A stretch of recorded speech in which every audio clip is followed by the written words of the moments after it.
Hi, everyone. Hello. The podcast is live. It's number, I'm not going to say it because you all are children. Anyway. I literally almost called it Podcast 68 just to have people be like, You know what? Gio accidentally did it the other night when we were doing our tier lists, and as soon as he said it, he was like, "Oh, god damn it!" I love that the Grinch has made the thing of 8-9. That's my favorite thing to do to my nieces and nephews now. But all right, we are back. We skipped it last week because holidays, and y'all should be spending time with your family members and not us. But so yeah, we got some podcasting to go through. And we're gonna get right into it. Hello, Shura, I always appreciate you lurking. Alrighty, so let's get into it. Bree, how was your week? Like busy. Like the holidays just kind of happened for me. Hey, I actually worked on Christmas because I don't really do much for Christmas anyway, so it's like I might as well make money. So, got a couple of videos out, but I did want to share like some of the things that I got. It's just going to be the two because I don't want to take everyone's time. But this is probably my favorite. I have an Amazon Scribe. Yo, nice. That's sick. So the reason I kind of wanted this was just a way for me to do notes, but stay like, kind of unplugged from the internet without being a complete Luddite. So I can write stuff like that. Nice. And I could export it to PDF or like do stuff. So that was a nice little thing. Got a lot of clothes, but the other big thing I got was a book about H.R. Geiger. And here's the cool thing about it. Yes, but here's the cool thing about it. It actually has like a steel book. Like it's like a book steel book cover, but it's still thing. Like you could take this out. It's like really cool. Oh, that is cool. Is that a new thing that they do with books now? No, I think that was just like a specific thing, but then it has like the whole like. Oh, that is so sick looking. Yeah, so I have to still go through it, but I just could get a girl what she wants. H.R. Geiger, like what every woman wants, right? Absolutely.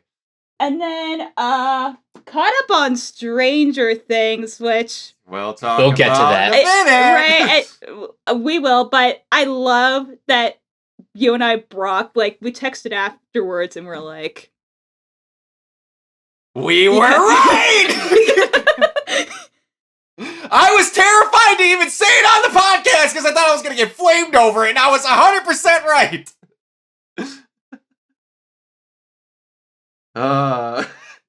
Oh, and then the last thing I did is I recorded the latest Late Crap, which isn't a movie. We actually did a tier list because we hit 25 episodes, so hopefully that's going to be out tomorrow. We had a lot of fun doing that. Do you want to share with the folks what I told you should do for your next Late Crap since we're on the topic? Oh, by the way, I didn't even tell you that we're actually doing it. It's not the next episode, but the episode afterwards. You know what, Brock? You should just show the clip. Oh, you know what? I can't do it justice. Hold on. Can I said that to your. Hold on. Let me get. Yeah. You said Mike. It's so bad. Mike, it's so bad. Like, I thought it was a B creature movie. And you know what the best part about all that is? Is that is like one of the like 7 clips from Tubi stuff that I've seen get posted on there. Tubi compliments on all of it and they're never tagged. They always find them. Because there was other movies that are just as bad that I found that Tubi's like, yeah, because we let our movie makers do whatever they want. I'm like, because there's another one that says The Grinch Who Stole Bitches is a Christmas movie. It's on Tubi. Oh God. Tubi remains the best streaming service. I'm sorry. And it's free! Like, people can't even... I mean, this quality, like, I can't believe they're giving it away. Yes, exactly. All right, so hold on. I gotta go to screen share. If you have Jim Carrey's Grinch stuff, he got back a bitch that was stolen. He got it back. He was not stealing. He got it back. Now, Mike, when I tell you that I normally really respect stunt people and the work that they put in to make things look real, this is the kind of quality work that I'm talking about. I am telling you right now that you need to be prepared to be amazed because this is great. Oh, jeez. Just wait. It gets better. Just wait. Oh shoot! Did I not have the? Oh, I didn't have the No, volume you on. I'm didn't, sorry. no. Nope, we gotta start it over. From the top.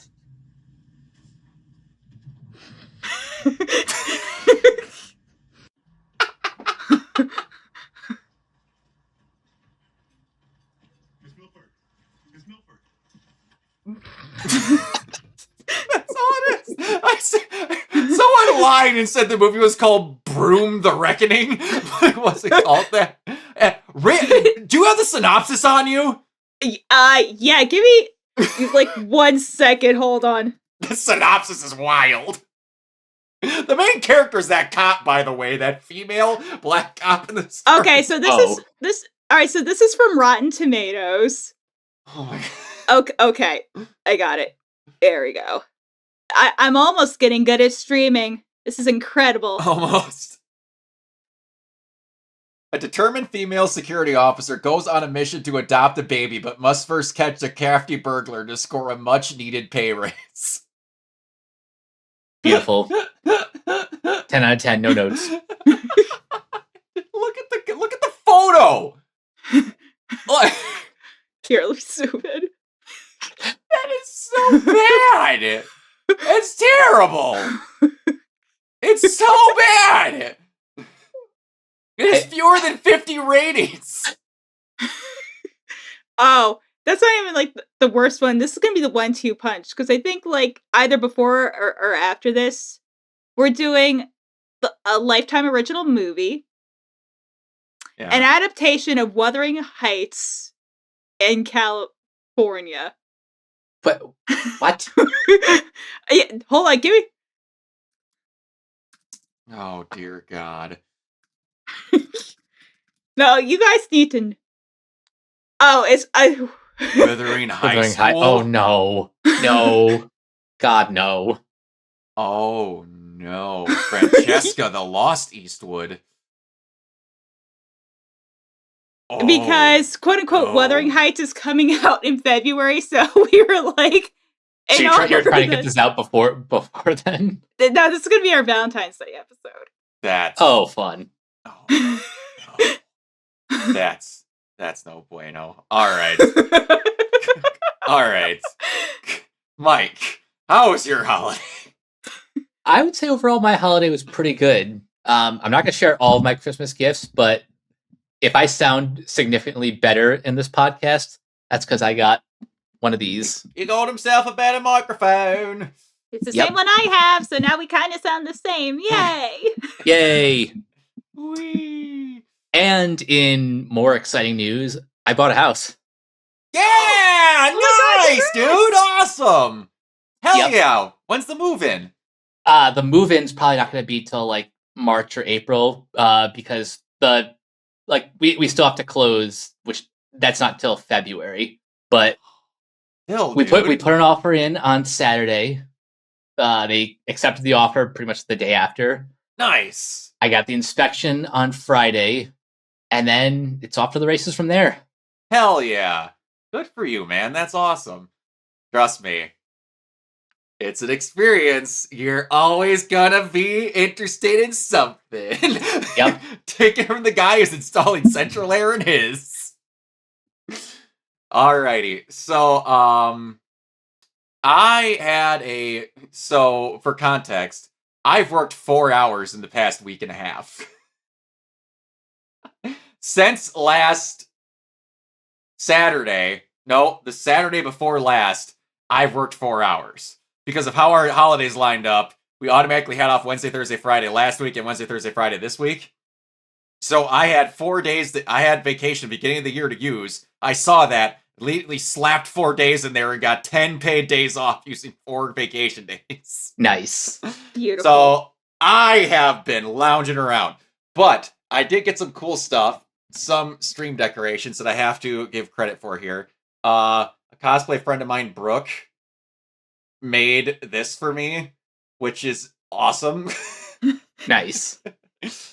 I also got a ton of Gachiakata stuff, like the Cleaners logo that can turn into a light that's hanging up on there.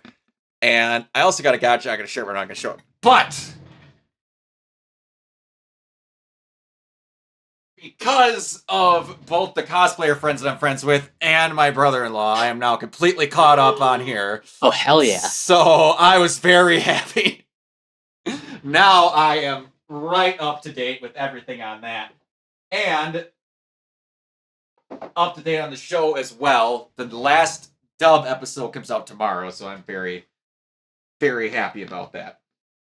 That's cool. But I also got some other little tiny things like Lady from Devil May Cry and a Yoko. I've got all sorts of stuff that when I finally am in the room that is destined to be my streaming room when my roommate moves out, which he's like can stay here as long as he wants, that thing's gonna be decked out once I finally am able to get in there.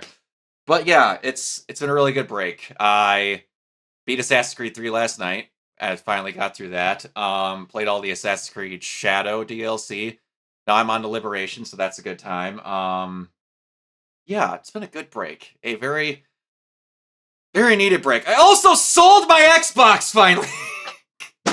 No way. No, that's the It's real gone. news. Who wanted it? So, I subscribe to Netflix to binge Stranger Things. I'm going to use it. Also, good idea. So, I randomly I was like, man, they raised the prices on all the Xboxes. Like, you know what? I have the Xbox, a charging port for 2 controllers and 2 controllers. I'm just gonna be like, $550 for all of it. Put it up on my Facebook. And then a friend of mine who I've not talked with since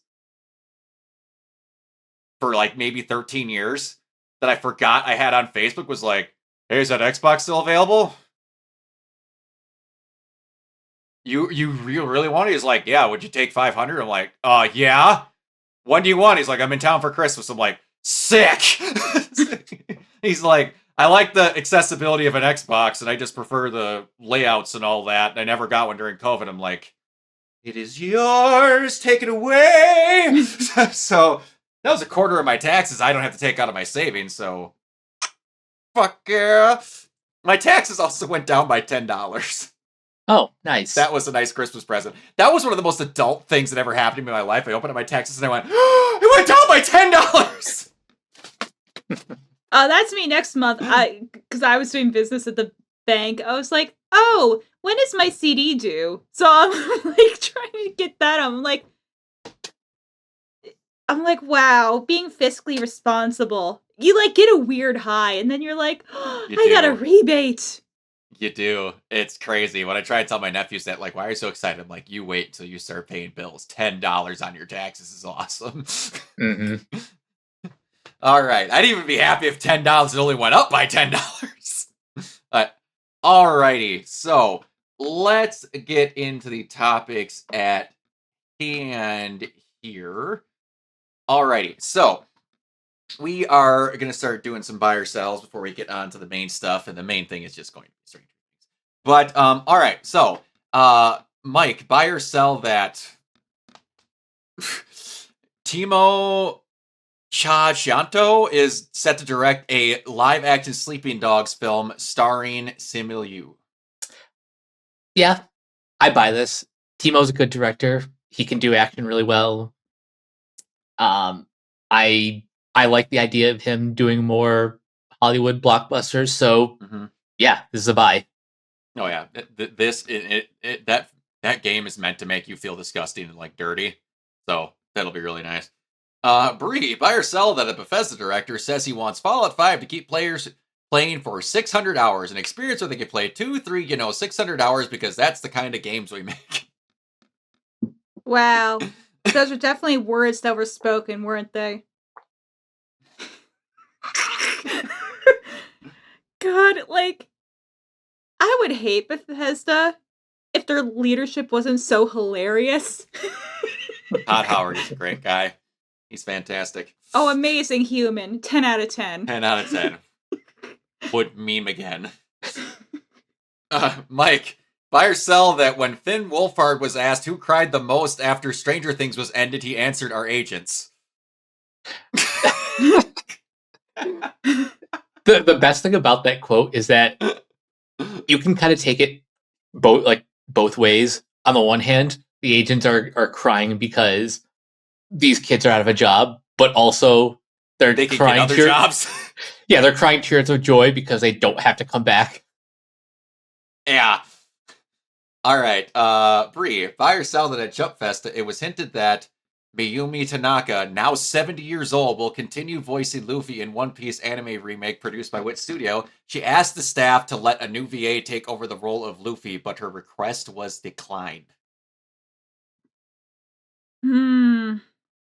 Like, I get it. You know, maybe she doesn't want to do like a Goku thing, but I guess for 70. But I guess for continuity purposes, I get it, but still, that's like, if she doesn't want to do like Luffy anymore, then she shouldn't have to. No. Like, if she wants to retire, I mean, since One Piece is going like seasonal, and if she just wants to step away, I mean, I'm sure there's someone that can voice double. I mean, it would be a loss for sure, but if she doesn't want to do the voice anymore, because I have to imagine like that, probably like is really grating.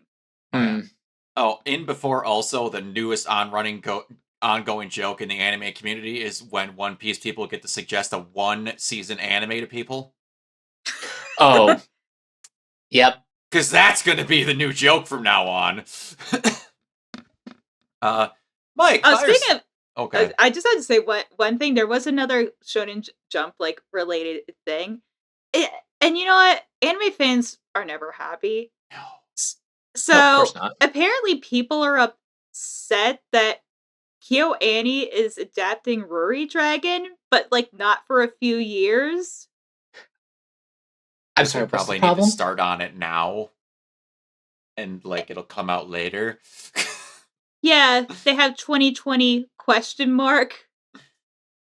That they're quote unquote like selling out. I'm like, first of all, you're talking about KyoAni that does like maybe 2 titles a year tops. That KyoAni? Mm-hmm. Yeah, seriously. And like one of their most popular series ever was Lucky Star. Like the most mass marketed thing in existence, but you're mad that, you know, and I heard this word and I almost punched my screen. Shonen Jump slop. Like, what does that even mean? I think we need to stop using the S word. People don't know what slop is anymore. It's up there with the W word. It's just. I just had to say that because I'm like, because you look at Ruri Dragon, and then you're like, wow, that is definitely a KyoAni show. Like, that is the most KyoAni thing, the KyoAni. Mm-hmm. It is. No one's ever happy. Trust me. We'll get into more of that later because my favorite anime running right now finally got its first controversy. I was so excited. It was too good for too long. And it's the stupidest part because people are yelling at the creator for trying to stop the controversy in the first place. Oh, we'll get to that. Yeah. Anyway, Mike, buy or sell that Avatar 7 Havens and The Legend of Aang, The Last Airbender movies will both release exclusively on Paramount+. The film was previously set to be released in theaters, while the series could have premiered on Nickelodeon. David Ellison is a big fat fucking liar. Because remember when he What's said... What's he lying about, Mike? What could he have possibly said that make you think he's a liar? 30 movies in theaters, my ass. Yeah, I know. That's what I'm saying. And that's why apparently, like I saw in the press, you know, WB said, hey, can you go jump in a lake, please? Thank you. Please stop calling. Like, this is borderline harassment. Please Stop Hey, calling us. hey, We're gonna call the cops, please. you know how the Infinity Castle movie is encroaching on $1 billion? Yeah. What the fuck do you think would have been made for a Nickelodeon show that would have a movie coming out now that would have the kids wanting to watch it and the parents of those kids wanting to watch it in theaters? Yeah, you know what amazes me? For like 15 plus years, how much this So franchise far. has been fumbled. And it's like crazy if like Avatar Studios, like that studio is almost like half a decade old. Already. And they don't really have like anything to show for it. Like I would have figured that they would at least do like some shorts or like, you know, some short form content, but the Right. only real Avatar content is just like they repost clips on like their YouTube channel. And then you know, the Bending the Elements podcast, but that's like crazy. Like there's been like nothing. And you know, they just use like the Disney excuse because mind you, they're probably going to be like, well, SpongeBob and Smurfs failed. Like one, Smurfs sucked.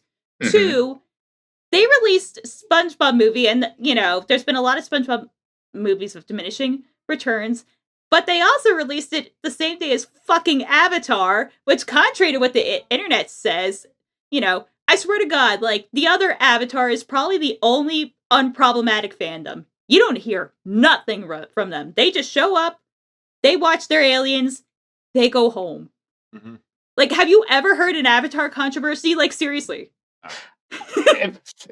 Well, I'm sure people will try to make some controversy over Avatar, but the people, like But not the fans. the fans who love the movies, they just love the movies, and that's it. They do. Yeah, they just show up for Daddy James. But I'm not surprised, and I actually just recently canceled my Paramount Plus subscription because I'm like you've had all this time, and also from things that I've heard of like layoffs and stuff, it's just I don't anticipate this like going well. Not just with like current leadership, but historically, like with Avatar and the Last Airbender franchise, they have like fumbled the bag at like every given opportunity. So why should I think this is different? It sucks that like the franchise has just not really caught a break at all. Never. Like I remember the end of book 3. Remember the second half of book 3? They aired in like a week and a half after several episodes leaked. Oh God, I remember that. Yeah. They even spoiled the finale like 4 days early in a free like Comic-Con comic that they gave out like 4 days before Sozin's Comet aired. Yeah. All right. Bree, buy or sell that Johan Renck is set to direct the Assassin's Creed Netflix series. He's most known for directorial work on Breaking Bad and The Walking Dead. Well, good luck with that. Good luck. I don't know. You know, this is a controversial question to ask, but could an Assassin's Creed adaptation theoretically work at all? Yes. As a series, probably actual- better than a movie. Yes. And the movie could have worked also if they actually, did the part about Assassin's Creed that they like. That. Like this is an adaptation that can work if you get a person that actually understood what they liked about the games to work. Because an Assassin's Creed story is as long or as short as you want it to be. Like I literally just said I was playing 3. That game is unbelievably long, and I didn't do half of it. I'm now playing Liberation, which is a much shorter story that I played for 2 hours, and I beat damn near half the game. But it's just as complete of a story as the one that I spent 90 hours on. Assassin's Creed can be a long drawn out or short. Doesn't matter. You just have to understand that the split between past and present needs to be 70-30, but the 70 needs to be in the past, not in the present. And that's what the fucking Assassin's Creed movie didn't understand. Yep. I think Assassin's Creed didn't understand a lot of things. Yeah. Because, like, the stuff in the past actually did look good. And an actual series, outside of showing, like, the Isu, an Assassin's Creed series would actually be relatively cheap to make. There's no big special effects. You have fight choreography and some parkour and some language training and maybe sets that you have to build. Like, it's less expensive than fucking Game of Thrones by a wide margin. It should be cheap as fuck. So let's just, like, maybe make the past more interesting than the future and just have the dude sit in a table and not try to make the present more interesting by, like, hijacking him into a fucking puppet and whipping him around to make it think that that's what's doing the animus. All right, Mike, buy or sell that the Chainsaw Man Assassins arc has been announced and got a small teaser. Buy. How can you not after Reze arc? I'm going to quote my buddy Chris, who, when you watch a movie and you're introducing a friend to it, and then you're like waiting for the moments to happen, and you're staring daggers through the side of their head. That was my buddy Chris, who's caught up on the manga when I was watching the Reze arc movie. Just waiting for moments to happen, especially the alleyway. And then we get in the car, and he goes to me. He's like, so how'd you like the movie? I'm like, there were certain things that were kind of whatever, but I thought it was genuinely very good. There was just like one or two things that were whatever. Including Fujimoto, who openly said when he watched the movie himself went, wow, why didn't the author let those two meet? You wrote it, asshole!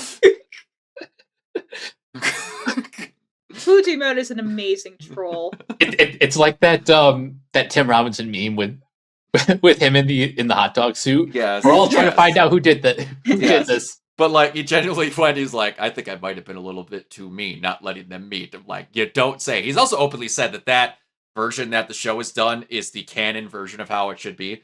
But we get in the car, and he looks at me, and he goes, how'd you like it? I'm like, other than some whatever things, I liked it. And he says, that's the happiest Denji's going to be for the rest of the series. I mean... Come again? I know about the birthday and the head on the plate, but, like, huh? I mean, Brock, do we really expect anything different from this man? God, do I want to know what this is going to be.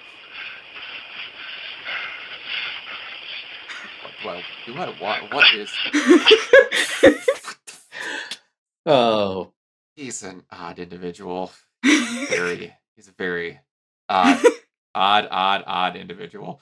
All right. I will buy or sell this. Buy or sell that the day the last episode of the sub drop for Gachiaka, they announced that the series is getting greenlit for season 2. They are making a Gachiaka video game, and it is getting a stage play. Do you think you know what Bones' new baby's going to be from now on out?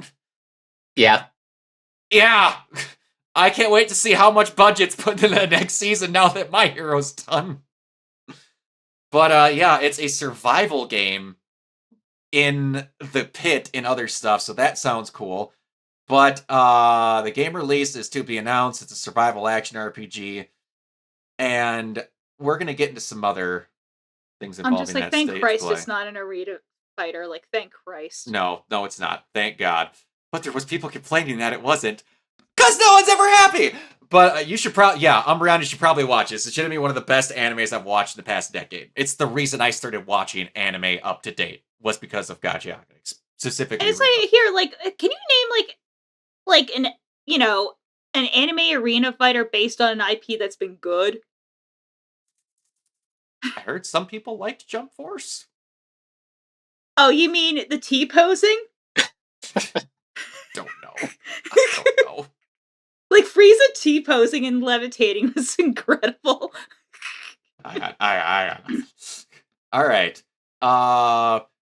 Bree, buy or sell that Lars Endinger? Eidinger has officially landed the role of Brainiac in James Gunn's Man of Tomorrow. I mean, cool. I mean, James Gunn, I trust. I mean, have they done... I feel so stupid. have they, like, outside of, like, the TV shows They have done? never had him outside of animation or Smallville. That's what I thought. That's what I'm saying. The last time he was live action Actually, was Smallville. What movie has he been in? no, not a movie, but he was like the main villain in season 2 of Krypton. Oh, okay. Yeah, didn't watch that. I look up pictures. They actually did a pretty good job bringing him to life. And I guess technically they had Brainiac 5 in Supergirl. Yes. No, but I'm saying never in the movies though. They've tried to put Brainiac in a Superman movie, but those movies just never came to fruition. Yeah, he doesn't actually look that bad. I have actually seen that before now that I'm thinking of it. It does not look bad. His scepter looks like a giant banana, though. Of Whatever course that it thing does. is he's standing next to looks like a giant space banana. But yeah. All right. Bree, buy or sell that Expedition 33 movie is in the works from Story Kitchen. Wow, what a shocking turn of events. It's almost like it's a popular IP that people want to make money from. Wow. I can't imagine. I just know that would have been a real great response. I would have made sure Keona reacted to that if he was on this one. Mike, buy or sell that Sony is set to acquire the Peanuts for $457 million. Will get majority ownership of Snoopy, Charlie Brown, and more. Sony Music Entertainment Japan will take the lead in managing the Peanuts Holdings LLC. And apparently Snoopy is unbelievably massive in Japan, so this makes sense. No, no, your Snoopy thing is good, but so I can actually kind of explain this a little bit. So previously, like Sony has had a stake in Peanuts for like quite a bit, but it was split between them, Wild Brain, and then the Schultz family.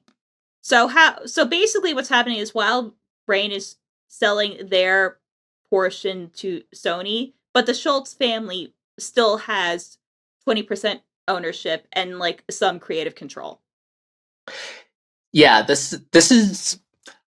I can't say yet whether or not this is like a good move, but if this means we get a little bit more newer productions and not just Apple Plus exclusives, then I'll be happy with that. Well, I think they said in the article there's already a movie in the works, and they just actually extended their deal with Apple till 2030, which doesn't feel like a real year. It really doesn't. No, it doesn't. It really, really doesn't. Alrighty. Mike, buy or sell that Jason Isaacs was being cast in Tomb Raider series alongside Sophie Turner and Sigourney Weaver. I buy this. This is actually shaping up to be a pretty solid cast. Yeah. Yeah. No, I like this too. Yeah. I just hope that he's Ross, like, because they're obviously going to be doing the Survivor trilogy, I'm going to assume, and he's not just I can't think of his name, Croft, that dies. I mean, her dad. I can't remember. That's what I was gonna say. Like the dad character. Yeah. Yeah. I'd rather him be like not the dad, because then he's only there for like 5 minutes. Ross is like her mentor character that is around for a giant chunk of the first game in that. Bree, buy or sell today. New Evangelion short anime film is announced. Release date February 2026. Planning, script, and supervision by Hideaki Anno and direction by Naoyuki Asano. I assume this short is for like the 30th anniversary. Yeah, going to assume. I mean, yeah, maybe this is the first new like actual like Eva content in like 5 years since the rebuilds. Yeah, the last one was out in 2020, right? Either 2020 or 2021. It's right around then. I'm gonna just fact check that really quick. Yeah, because I'm trying to remember, because that's gonna make me feel really old if we did the Evangelion fresh takes 5 years ago. It's not real. Yeah, 3.0 plus 1.0 came out March of 2021. Oh my god. Oh Jesus. Been doing fresh takes for over 7 years. I know. No, We're old. 6 years. It's gonna be 7. Okay. Anyway, goodness gracious. All right, Mike, buy or sell that Dan to Dan Anime Season 3 will broadcast in 2027. Yeah. No, I give that the team at Sign Sorrow all the time you need. Oh, Irene, you don't need to remind me that I'm old. My knees click enough as it is. Now you're making my back creak too. Yeah. Bree, buy or sell that Twitter X is reportedly working on a scene tab to find lost posts due to refreshing. Since you're on it so much. Yes, I'm on it so much, in that I've barely been on it since November of last year, and I've refused to make a post. You know what? I'm gonna be so happy when that site fucking dies. Like, they are speed running. Like, it's gonna be worse than Tumblr. It's gonna be hilarious when it happens. Twitter hasn't got rid of its porn yet, so they won't die just yet. Oh, just wait. Because here's what's gonna happen with that edit button. Oh, I know. Oh no. I think you know exactly what I'm thinking, Brock, and it's not a good thing. It's not. I think the best way to describe Twitter right now is it's Planet Namek after Frieza blew it up. Yeah. And I'm seeing people running off. Like, I already saw Kay Arana, the mangaka behind Gachiaka, say that she's like no longer posting a single thing on it. I'm just like, no, I don't blame her. At least not. I mean, look, like, Instagram's not perfect, but there's far less bullshit. Yeah, you're not wrong. All right. Speaking of bullshit, what I think is going to take up like 2 pages of what we have here. So, those that were watching the Game Awards, certain game won a lot. We mentioned it already. Expedition 33.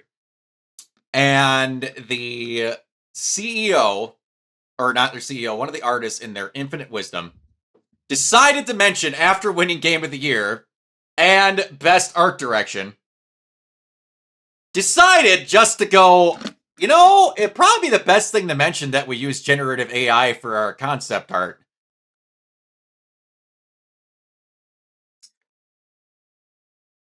Why did you need to say that? Like, even if it was for, like, placeholder, like, why? And then they go on to say, we have concept art. No, that was Larian. And then then the next one, Larian, who won the year before. Larian CEO confirms the studio is using generative AI to explore ideas, flesh out PowerPoint presentations, develop concept art, and write placeholder text. He says there won't be any AI-generated content in Divinity. Everything is human actors. We're writing everything ourselves. Okay. All right. Can I just say something? Go right ahead. Okay. Let me tell you, even if you're at the inception stage, using generative AI for, like, concept art, I'm sorry, it's just such a pussy bitch move. And here's why. Because it's like you're predetermining something, so it's like, cool. You want it to look like everything that's already existed. Like, just imagine, like, Star Wars without Ralph McQuarrie. Like, to just, like, imagine that. Like, imagine him just like, oh, I'll just post some pictures from all these sci-fi movies. That's not even, like, the ethical thing aside. It's boring as fuck. Bree, do you have any tattoos? I can't remember. No, I'm thinking about it. Okay. One thing I was going to mention because of that, because if you did, you'd understand.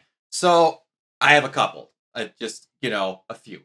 And one thing that most good tattoo artists will say, and they get quite a lot, someone will come in and go, I want to tattoo a Goku! Do you have a design in mind? Yes, this picture I found on Google. This one right here that 7 other people have. I'm not doing that. Well, why? Because it's your tattoo. If we're doing it, I'm changing it so that it's yours. And then people will get upset about that, and they'll go, this tattoo that I have here is the logo for 1,000 Foot Crutch across my wrist but it is chiseled in rock into my wrist. Do you know what I told him when I went in there? I want a small thing about this big that just says TFK around my wrist. And it was the most boring fucking idea on the planet. And he said, hey, can I just sketch something and, like, trust me, you'll probably like it better. You want something more unique, sure. And then, like, 5 minutes later, he had that. That's what a concept artist is supposed to be. If your concept artists use generative AI to come up with concepts, then they aren't even artists! The concepts are supposed to come from here! And I was talking with my roommate about this the other day, who is a fan of AI, but when used in areas where it should be. Your brain actively gets worse at processing when you use AI. Because it takes away the time and muscles that your brain uses to process things. It will literally kill your skill without you realizing it. I mean, even like for like the scribe I showed earlier, like one of the reasons why I wanted it is because I like writing in cursive. So if I come up with an idea, I figure like if I'm physically writing it, then like it's like almost like a muscle memory, right? Mm-hmm. So then you like feel like the idea. If I'm just like, oh, then like what's the point? Yeah. I got a quote from a person on Twitter after this came out here. Another concept here, artist here, wanting to say that any designer worth their salt would agree when I say that 50% of creating great designs is the quality reference gathered that personal visual libraries of artists are actually doing the work. Using AI-generated art in your references boards to get an idea actively hamstrings your ability to explore and iterate actually new, interesting designs because it creates a preconceived end goal in your head that allows no room for deviation and happy accidents to happen.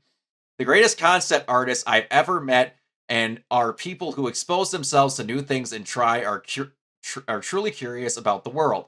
They spend days collecting high quality and accurate references for images and have everything you could ever think of under the sun in their personal library fabrics and stitching from some of the most different cultures, cool rocks, weird plants, interesting architecture, landscapes, arts from every period, etc. Do not fall for the generate ideas excuse. You are hired as a concept artist first for your great ideas and design sense, not because you can paint the prettiest picture. The last thing many of us gamers and artists alike is for medium we all love so much to only generate the same slop repackaged for visual experiences. Bingo. Yeah, exactly. Why is there AI to analyze that photo to put sunshine on folder? Because that doesn't make money. No. Then, Larian, it's been a week since we announced Divinity, our next RPG, and a lot has been lost in translation. Larian's DNA is agency. Everything we work towards is for the benefit of our teams, games, players, a better work tomorrow, and a better game. Our success came from empowering people to work in their own way and bring out the best of their skill and craft so that we can make the best RPGs we possibly can. In that context, it would be irresponsible for us to not evaluate new technologies. However, our processes are always evolving and we are not efficient or fail to align with who we are, we will make changes. To give you more insight, we will do an AMA featuring our different departments after the holiday break, in which you'll get an opportunity to ask us any questions they have about Divinity and our process.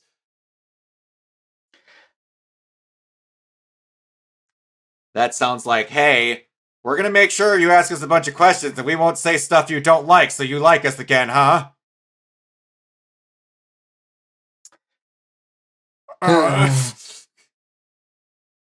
And then CD Projekt Red boss, Michael, I always say this wrong, Nowakowski, was asked if AI could reduce headcount. He goes, I don't imagine that. Our usage of AI is mainly in productive areas that benefits are real, meaningful, but I'm unaware of a situation where AI could sit down and make games. It's not going to make Witcher 5. Now that I can respect. Yes, absolutely. Now, a little bit off. Is there anything else you guys want to say on AI before we get going? Don't use it to create things. Just don't. Yeah. We just won every award. Now tank our rep by talking about AI. Yeah, it took no time for that. Like, even if you say it's for organization, or like you're using it for organization, and you go, "Hey, we use AI." Why would you not say what it's for? And you just say you use AI? Well, not only is that they like lied about it, even if it didn't end up the final game, and that's why they got kicked out of that one award. It is. It got caught because it was background tech. It was placeholder shit on like polls for news articles, and they had to patch it out after someone found it because they forgot to get rid of it. Hmm. The article link is no longer working, but I did get to see it. Sony and Tencent have reached a quote-unquote confidential agreement over Lights of Motoram lawsuit. The game is no longer listed on Steam or Epic Game Store. Interesting. I wonder what that confidential agreement was. I have to laugh. Oh, ha, ha, ha! When I saw everyone with an Xbox in their PFP go, Sony's got nothing. That looks nothing like what they're saying. Even if they were contracted to like ask for a game based on Horizon, they can't get anything out of this. They lost the Xbox lawsuit. That wasn't even a lawsuit they were personally involved in. The entire gaming community was. There's no way they could win the most obvious copyright lawsuit we've had in years. What do you mean they took it off the store? What? Insert surprise Pikachu face here. Fucking people, I swear. It's just... They even use the same poses for the concept art! And the announcement trailer had the same font! It was unreal. Alright. So, breaking gaming news, EA shareholders have approved a $55 billion Saudi Arabia public investment fund buyout, granting a 93% stake in taking it private. The deal aims to provide EA greater creative freedom and long-term planning, while concerns remain about the future of studios like BioWare. EA makes money hand over fist from sports games, and they haven't been told no. What creative freedom are you getting from being bought by one of the most creatively and ideologically limiting countries in the entire world? Yeah, I'm trying to figure out how this is beneficial for them.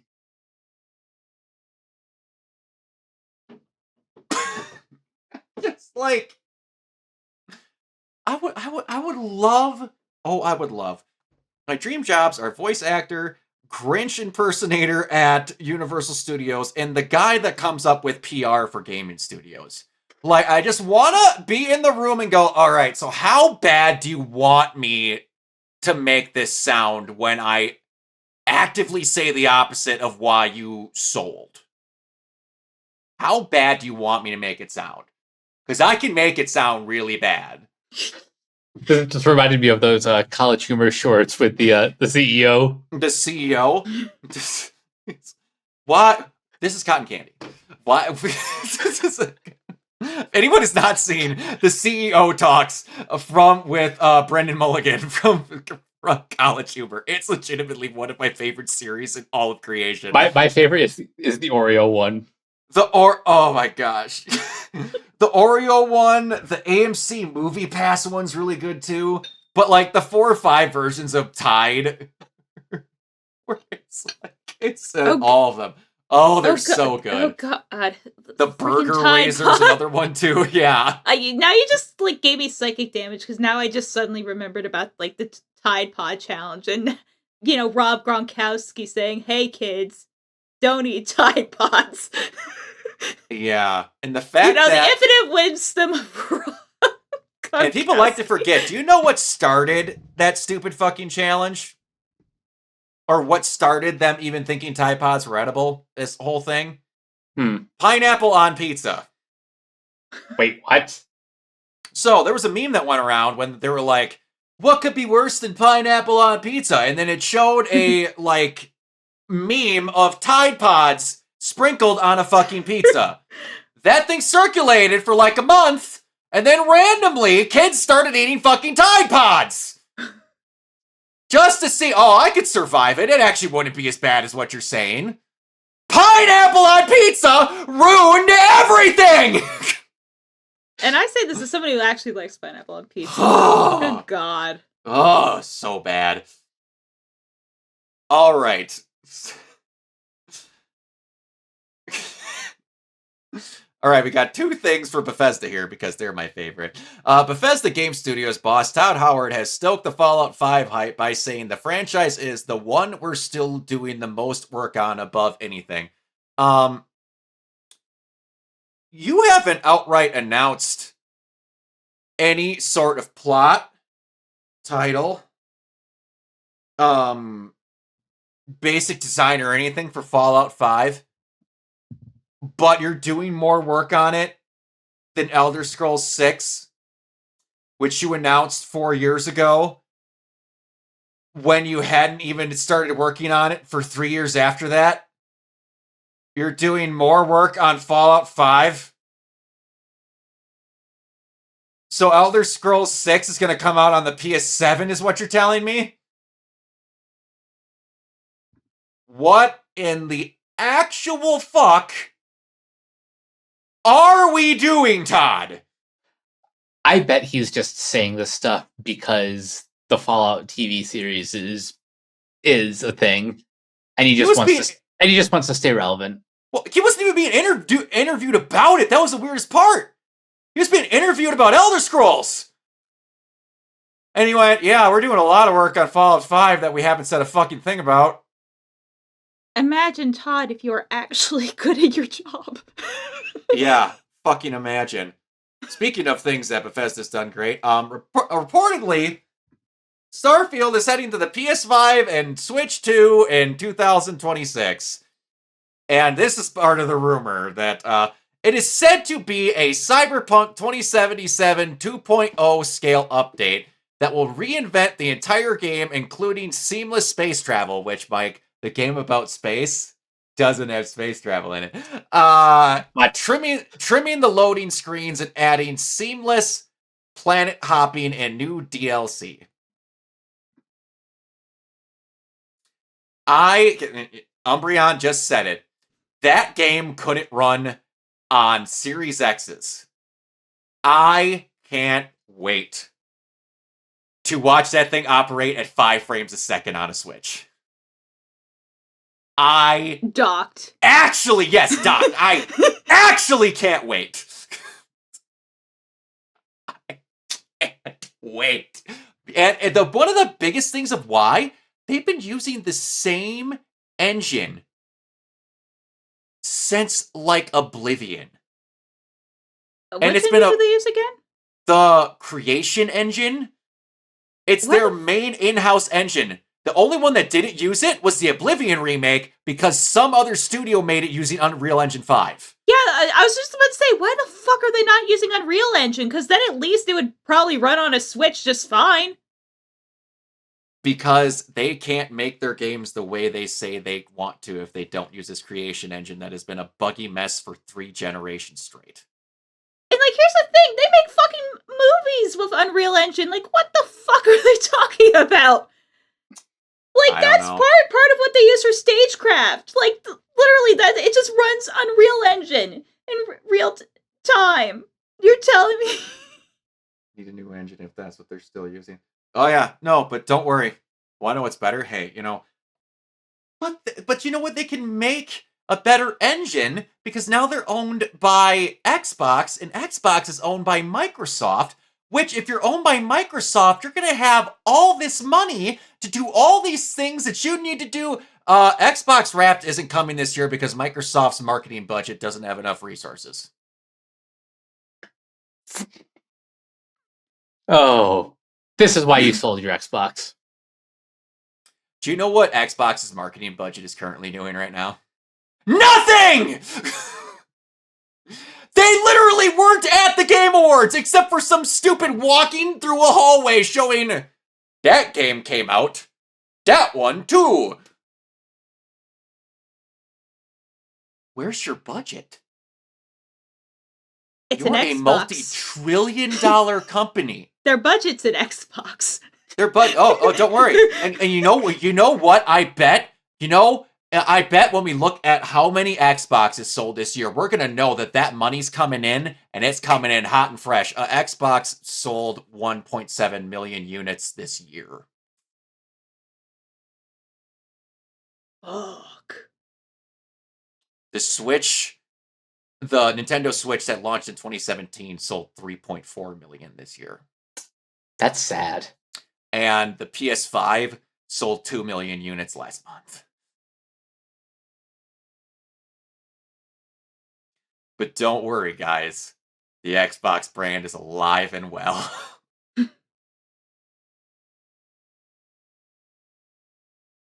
My favorite is still watching. The Xbox is dominating. PlayStation can't compete. Your console wouldn't sell video games if they didn't sell it on a because you can't run them on the Switch. But anyway, so I found another thing that was really stupid, and it makes me really happy that they didn't just pay damages for it. If you guys had to guess, because I didn't see this came up last year. If you had to guess how much the damages and lawsuits that Nintendo wanted for Pal World using Pokeballs, how much would you guess it was? I don't know, like $1 billion?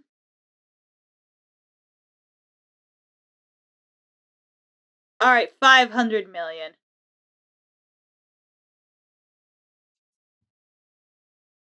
100? I mean, you want to say it, or you want me to say it? $65,700. Jesus Christ. And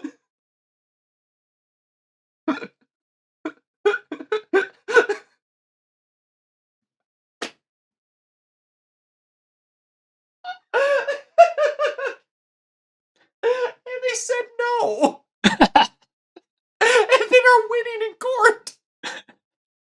This is the funniest fucking shit I've ever heard.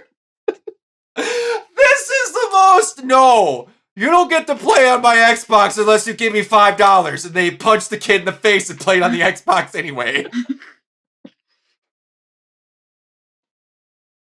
It's not even 100 grand. It's 10 million in yen. When I saw it, I'm like, are you fucking serious? And they said no? I couldn't believe it. Oh, I laughed till I pissed myself when I read that. All right. So for people that don't buy stuff on PC, this is not going to be as big a news. But CD Projekt Red had bought Good Old Games, another place that sells video games. And they're selling it back to the original owners now, so that's kind of cool. I just thought that was something I had to bring up. I thought that was something that's awesome that a really good studio like that cares enough to be like, here, have your thing. You can do the rest of it and what you want with it.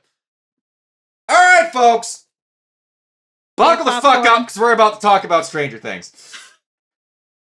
I need to take this jacket off, because I am sweating already!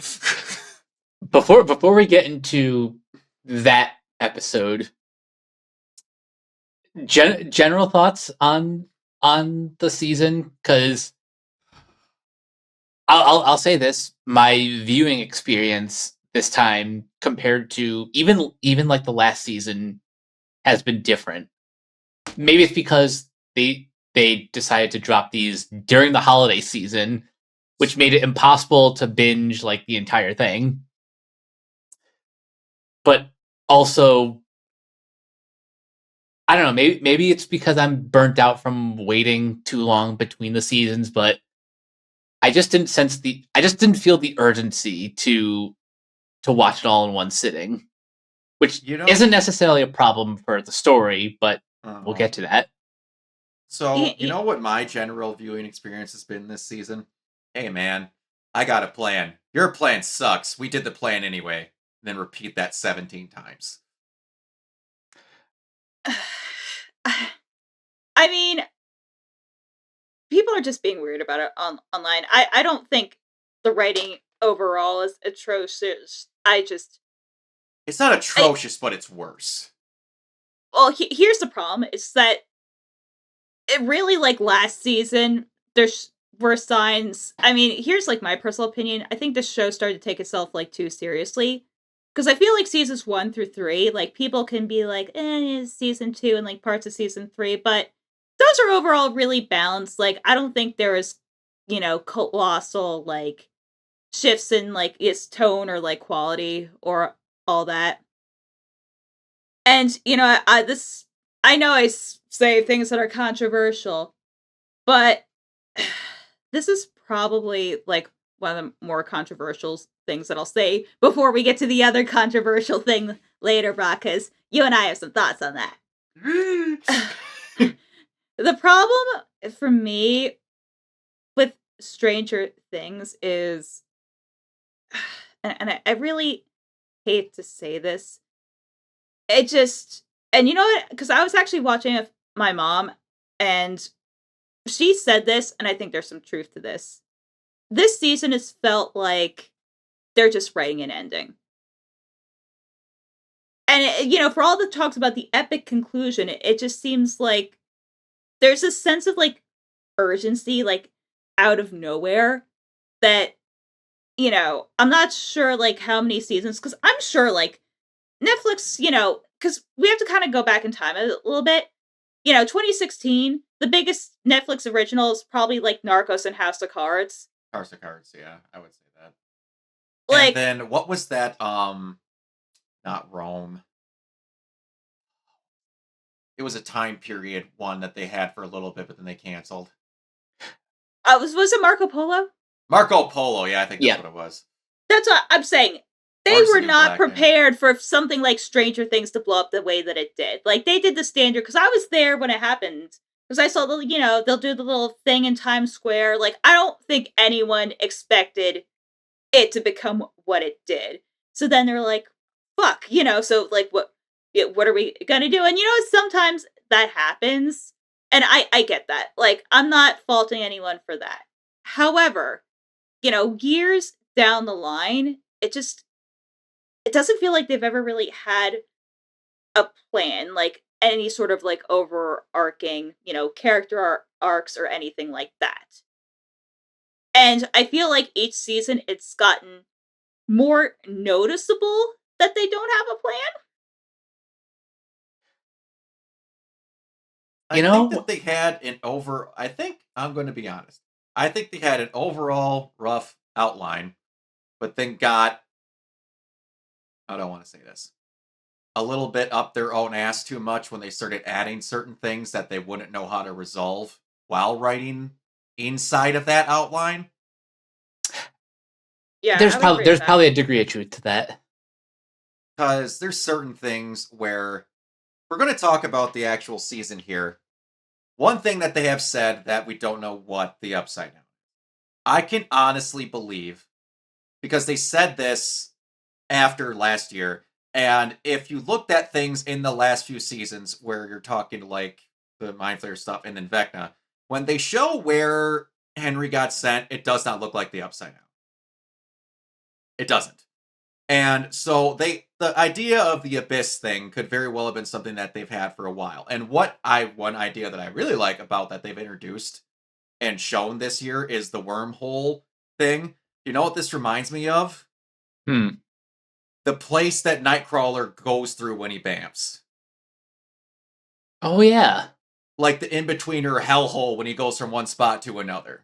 Yeah, like, I didn't have an issue with that because I thought it was set up, but the thing I thought watching it is, wow, so many people are going to hate this. Oh, yeah, it is gonna be that. Like, I like the idea of it, so that much is much being set up now. Now there's gonna be other things where I don't know if they really had a problem or had an idea with the character I have wanted to kick the teeth in from the second she got back out being 8. Golly, with a burning passion every second she's on screen. I want to kick her fucking teeth in.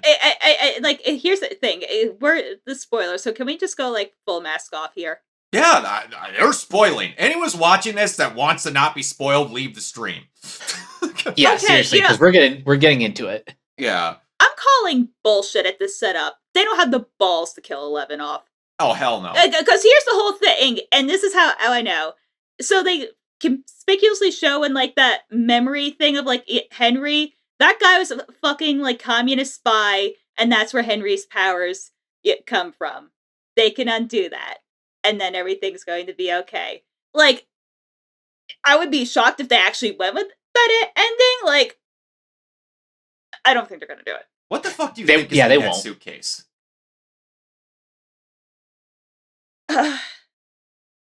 Like, what infects his blood to give him those powers? I imagine it's like radiation, like, I don't know, kind of like the Hulk or whatever, or some sort of like radiation thing. It's probably like thermonuclear, like sciencey bullshit. SSREM. But so Because here's the other thing, because Henry's personality as a child there is completely different from when we see the flashback in season 4, where he's just completely like Insane. Yeah. Yeah. And like I have not had issues. People had issues that Brenner had a lab in the Upside Down. Man, if you found a way into there and people could not see where you were conducting your experiments, you'd do it there too. Yeah, Yeah, like, no, I don't have an issue that- with that. I just wish they introduced that, sooner. But it almost feels like they forgot Brenner was a character until, like, last season. One of those things where there's stuff with... Here's the problem. Almost every character they introduce is amazing. Almost. And you know what the biggest problem is? They are fucking allergic to taking someone off that cast. And like, I didn't think about it until someone told me. They've killed... Oh, what was Sean Astin's character's name? Bob. Bob. Who was the guy that loved milkshakes that was killed by the Russian in was it season 3? Oh, Alexi. Alexi. Alexi, And then we have Billy. Bob, and then Billy.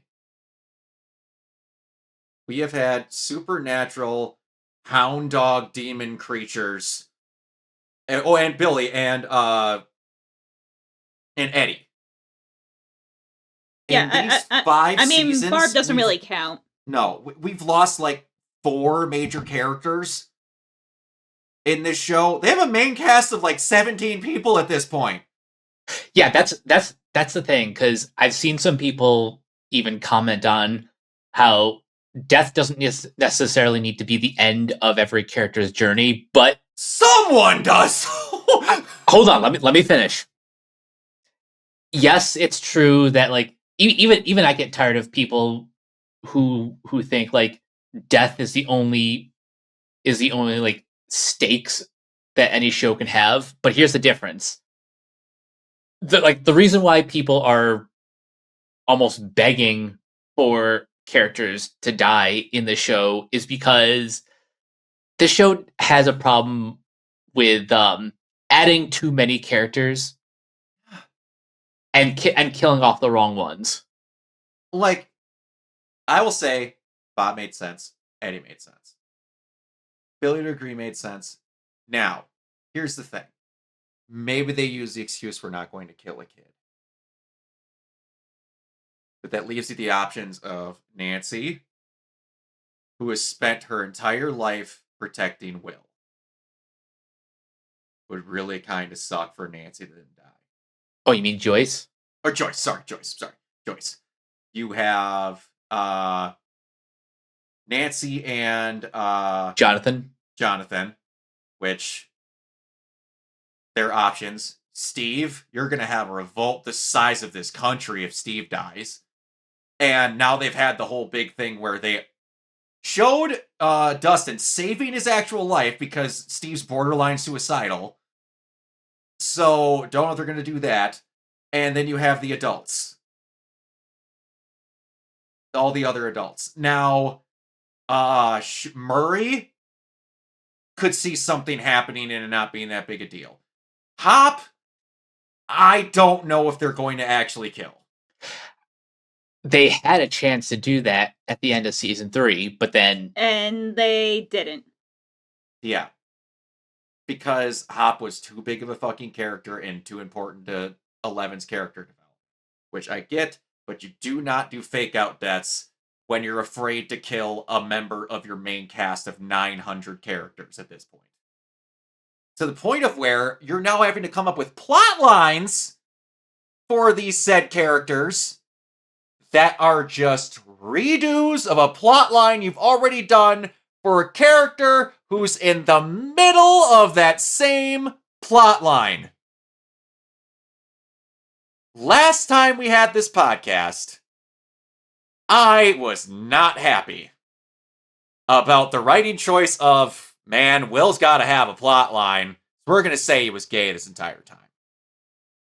And then I said that, hey, really stupid that the entirety of Robin's intro spotlight was that she's going to come out as gay.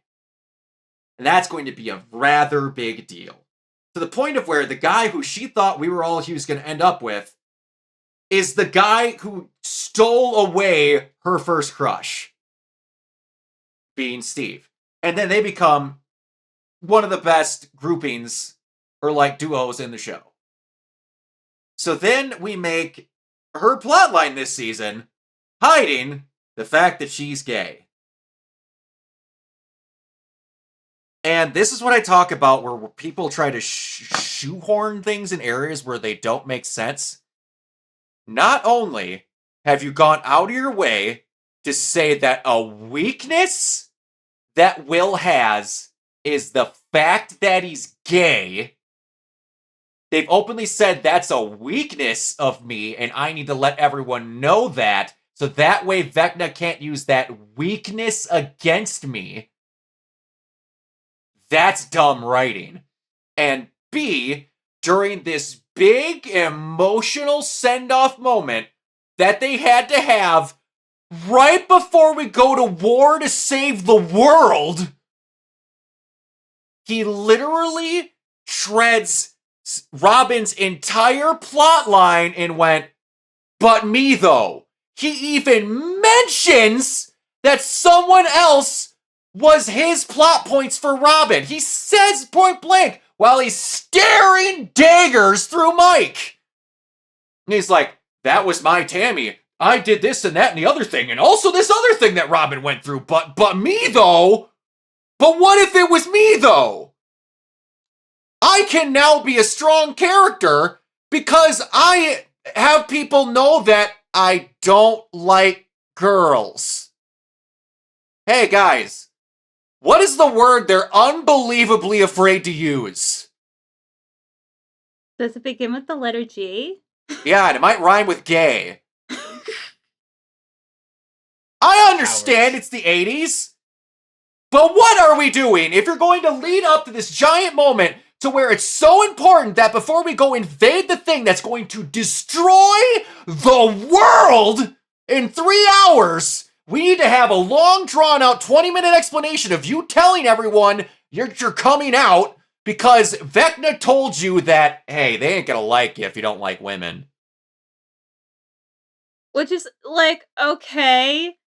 So Vecna's big, scary power is homophobia? Pretty much. And, like, here, because you and me were chewing this out together. This is the other controversial. That was filmed for 12 hours, Umbreon, not 7, 12. And like, Anyway. here's the thing, I hate it, but every time they mention Robin, I was like, wow, this reminds me of a much better scene.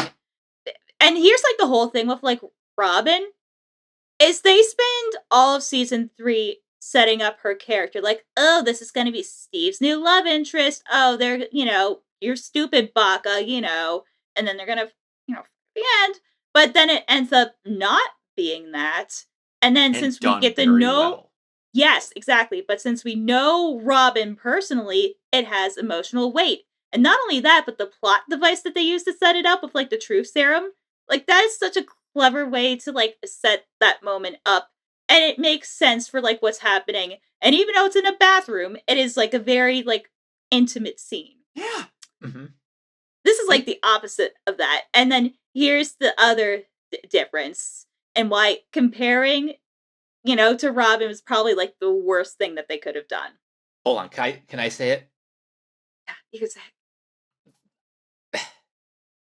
I think the problem beyond what like actual homophobes are saying about episode 7, like we don't associate with them.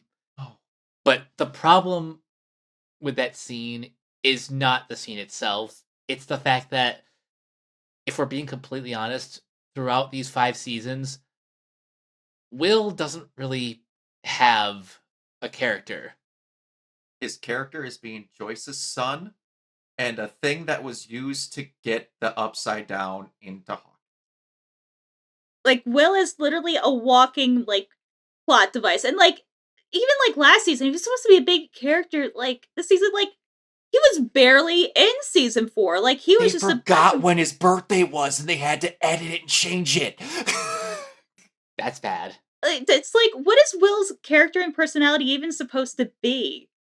Like, we don't know. Like, even with the added flashback, we don't know. Okay, Will's, can use guns and he loves America, I guess. Like, what the hell do we even know about Will? And, like, that's been further compounded that the majority of this show has been the Mike and Eleven show. Yeah. And literally, like, this whole subplot feels like they couldn't figure out, like, what to do with Will. At all. And just, like, Vecna. And, like, here's another thing, because I was talking about my group. I like Vecna as a character, and this is my little joke confessional. Well, it's not a joke, it's serious. As a teenager, I actually had a crush on Jamie Campbell Bower because he was Anthony in the Sweeney Todd movie. Like, that was, like, the first thing that he did. So, him as the villain, like, it was funny to me. Why is Vecna here? It does kind of feel like he was introduced a little bit too late for him to have any real presence. And yeah, people can use the excuse that in Star Wars we didn't meet Palpatine till Return of the Jedi, but come on. But he was introduced in the second movie still. Yeah. And the other thing about this, that's the last thing I'm going to say on about Will and that scene. You have him have a crush on a character whose plot for 3 seasons was having a crush on and dating a woman and showing no signs of liking men at all whatsoever. But as far as Vecna goes, I'm in the middle ground on it. Could he have probably been introduced sooner? Yes. But he's probably one of those people where they're like, we need an endgame person, and we came up with a really good idea. We just whatevered. I think part of the issue, too, is that I kind of feel like Stranger Things would have worked better as an anthology series. I've heard that one before. Because, like, it's Stranger Things. Like, what are the things? Like, because that's the vibe that I got. Because, I mean, like, what else is to do? It just seems like we're escalating for, like, the sake of escalating. That all of a sudden, now we have, I'm not saying Stranger Things was ever a slice of life show, but all of a sudden we have this sense of, like, urgency, like, out of goddamn nowhere. Yeah, because they had to have the planet crack it. That was another thing I have to ask you guys. Did you think it was kind of dumb that the world cracked open and the town doesn't know that it's evil? You know what I'll say? I don't have an opinion on it. Yeah, so, you know what? I have a story. This is a story time. You want to know how I watched the last part of season 4 of Stranger Things? How? Okay. I had COVID and I was quarantined in a hotel room in Walt Disney World with really fucking terrible Wi-Fi. I had a temp of like 102 and I was sipping wine in a plastic cup. Oh God. Oh boy. So, it was an interesting experience. To say the least. Like, did you know what this reminds me of? Do you remember how the Transformers movies, the Bay ones, kind of soft rebooted themselves every time a new one came out, to where like the other end of the film didn't matter and they just had a new kind of thing going on? How do you have Hawkins split open with literal evil rifts in the ground? It's sealed, the town quarantined because of an earthquake, and yet no one in the town thinks something's going on. Yeah, that's the thing. This, like, the suspension of disbelief for pretty much every season that they like conceal what's happening with Hawkins and the Upside Down. It gets more ridiculous as Like the even seasons like the progress. mall, like, you know, a mall fire because there was burn marks. You could explain that. Yeah. And the fact that 4, they had half of the series take place in Russia, so the US wouldn't know. And then they had the other half being in the Upside Down, pretty much. Outside of the little bit where they're in Vecna's house when they're trying to get Max out. But, like, or they're trying to kill Vecna, I should say. They've done okay, but, like, the fact that to this point now where they could go to Hawkins' lab and everyone's just like, yeah, that thing's just shut down because of, like, you know, it's That okay. one, yeah, because of that one, you know, epic news story Nancy did in season 2.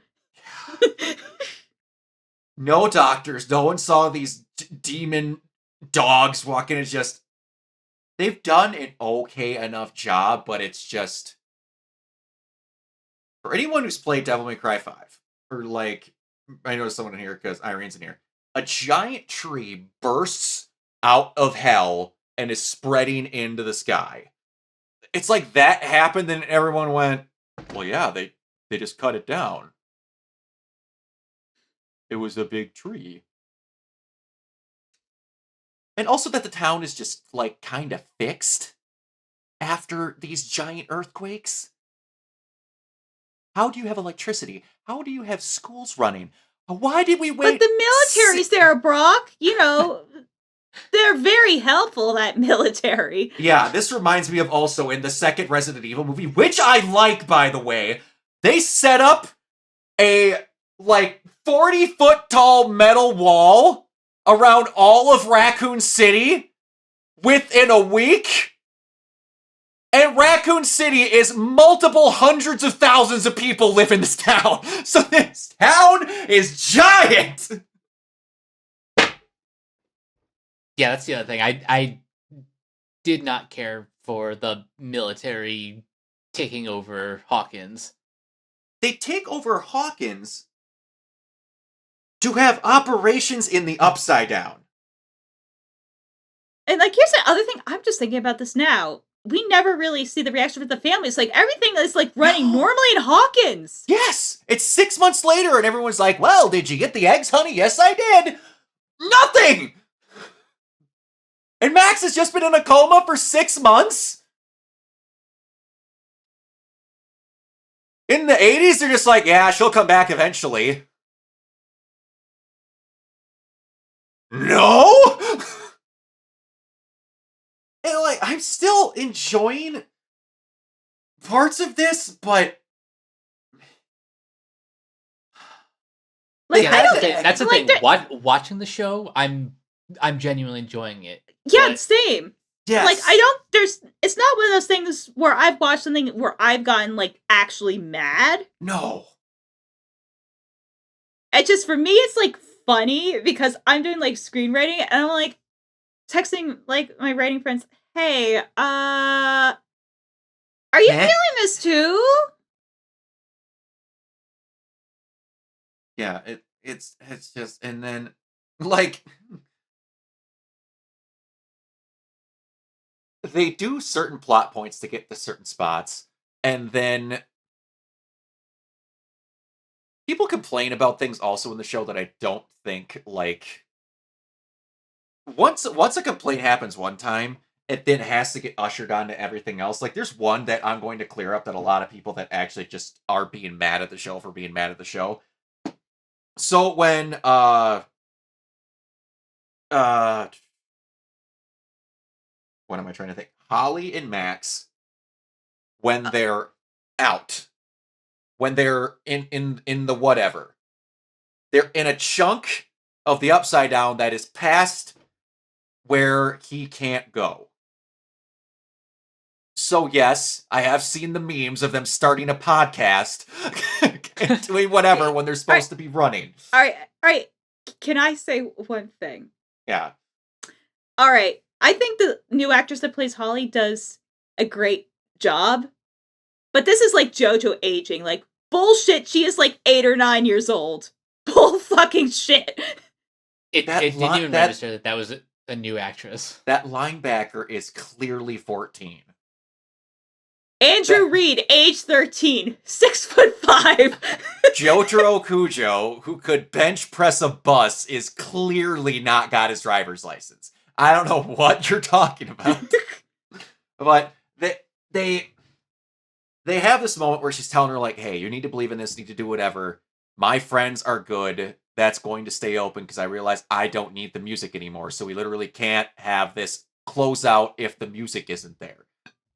There are certain scenes where they point blank say why it's actually not a plot hole. By the way, that's another term. People don't know what plot hole means anymore. Thank you. Literally, plot hole has grown into now of, well, they didn't write that scene how I wanted it to, so that's a plot hole. Or they haven't mentioned that thing in a while, so that's a plot hole. It's the new Mary Sue. Drives me nuts, but that's fine when they went out. The stuff with the Abyss I actually genuinely like. Where they're like, no, this is where all the bad shit is. That would explains why Hawkins doesn't just have magical weird shit on the other side. They actually had to fucking come from somewhere. So the Abyss being up is okay. How did you guys feel about the fact that we had half of a season dedicated to getting Holly away and she was away for roughly 4 minutes? Yeah, that was interesting. Because I don't know how I feel about it. Because I can get why people are like, that was dumb, that was a waste, but also it's like the inevitability of the terror of how powerful Vecna is. Yeah, like, I get why it is, but it's like, this is like such like an obvious setup. It's, you know what? Here's my thing. I don't hate the Max and Holly subplot, but I think it stems on the fact that Vecna and like the whole Henry thing is just like I kind of get what they're going for. Like, they just finally explained like why he needs like children's minds. But like in the back of my head, I'm like, then why haven't you been doing this like the entire series? Why has it just been Will? And they did kind of say like where Will was the test subject, and they kept. But it's like, bro, how stopping many them and- years of testing do you need? Ah, Like, your test worked. Like, dude, like, Henry, my guy, you worked in a laboratory. You should know how this works. Right? should. I guess the thing was, Will was the first time that he was able to get through the upside down because or that the upside down got created for whatever because he was sent away by 11 to the what the fuck and he had to figure out how to get back. That is what I would assume the logic behind that is. It's just this season has been the season of we have to close off every plot line, including one of my least favorite characters in a running TV series now, which is Kali, where I'm gonna make a bold prediction. They're gonna get in there, and there's gonna be a moment where Kali and 11 are, because I don't think they're actually going to fix.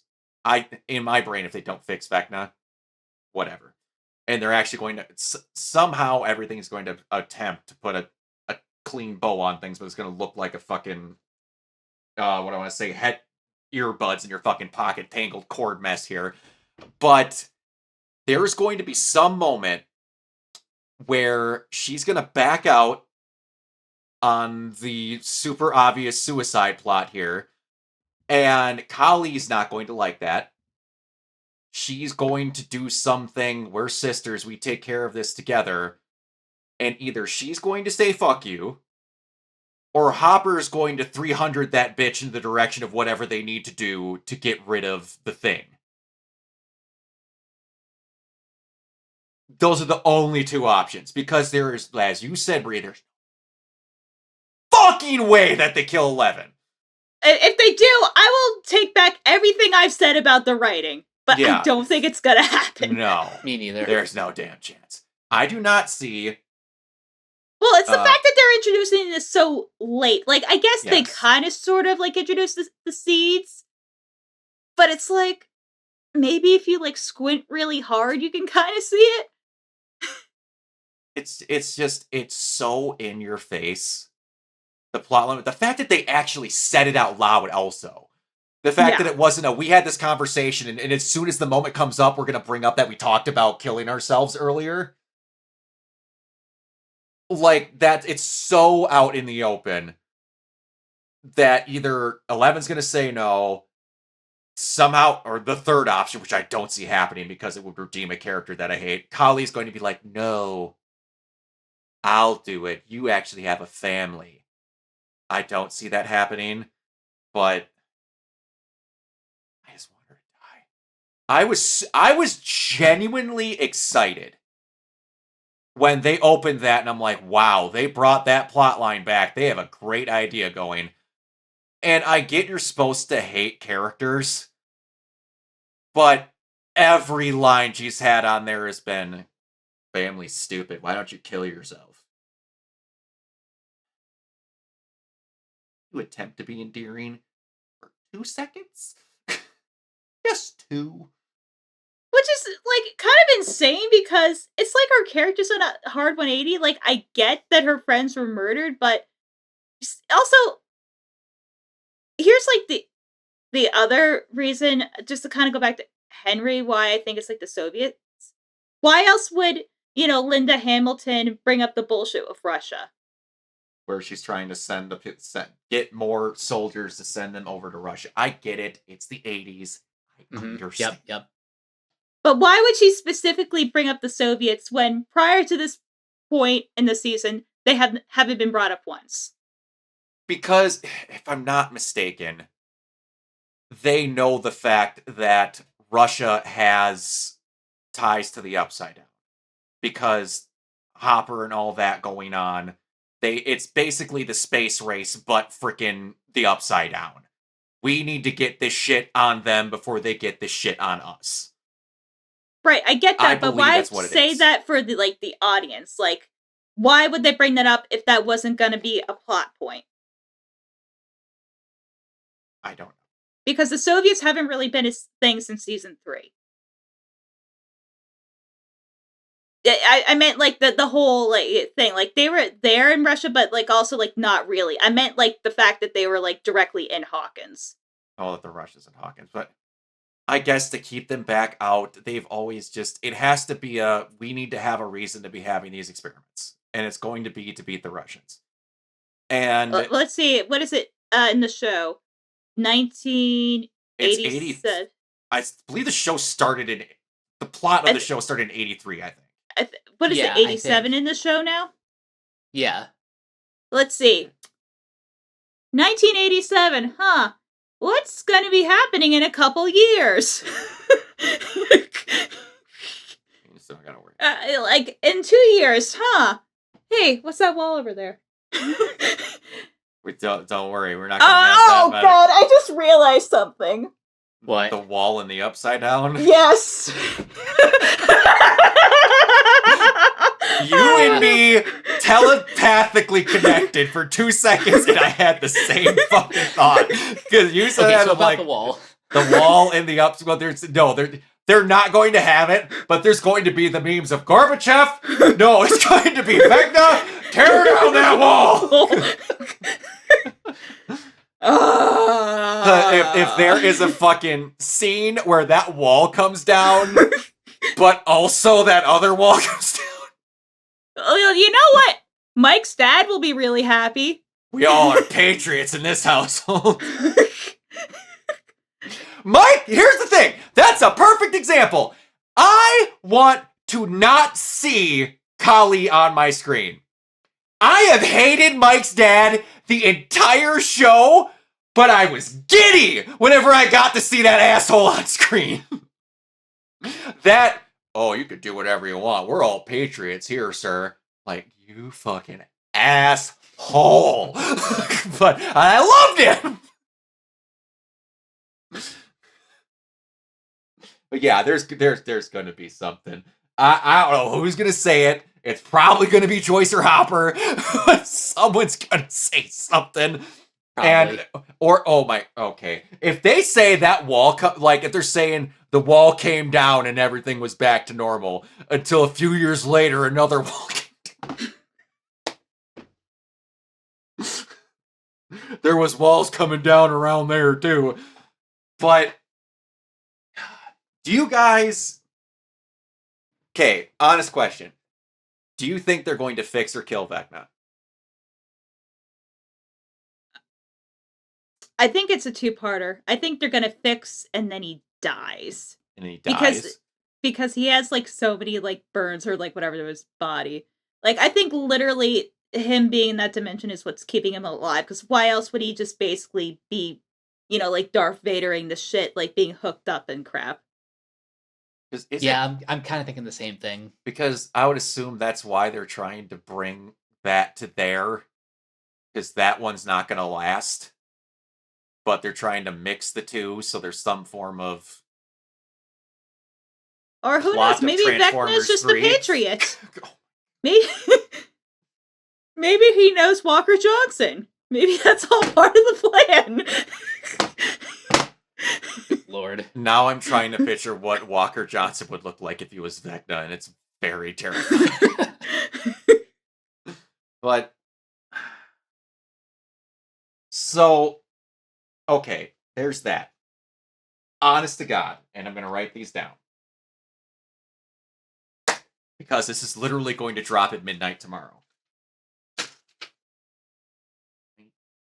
Actually, it's 8 o'clock tomorrow. It's 8 o'clock tomorrow? Yep. They're still doing what they did, I guess, for Christmas, so it's 8 Eastern, 5 Pacific. Yep. Okay, so I'm going to give you 3 options.